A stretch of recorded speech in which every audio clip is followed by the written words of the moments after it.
Welcome to my channel. कशा आहात सगळे? तुमच्याशी एक गोष्ट बोलायची होती की तुमच्यासोबत असं कधी झालं आहे की किंवा होत असेल माहिती नाही.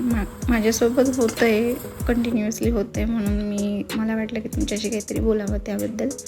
तर असं की काही लोकांना आपण स्वतःहून खूप त्यांची काळजी घ्यावी किंवा त्यांना खूप स्वतःहून विचारत राहावं, कॉल करत राहावं, कसे आहात काय नाही. पण त्यांना माहिती नाही की आपल्याकडून काय पाहिजे असतं. सो आपण त्यांना स्वतःहून सगळं करत राहावं. बट त्यांच्याकडून पाहिजे तसं आपल्याला जास्त तर काही पाहिजे नसतं. पण फक्त एक विचारपूस असते, आपुलकीची विचारपूस तरी पाहिजे असते ना आपल्यालासुद्धा. सो एवढंच मला सांगायचं होतं की आहेत माझ्या आयुष्यात असे लोकं काही. सो येस, तुमच्या आयुष्यात पण असतीलच नक्की. ते सगळं जाऊ द्या. इथं मी माझी लावलेली मेथी काढत होती, कारण की ती खूप पक्की झाली होती आणि एवढी ती निघाली होती आणि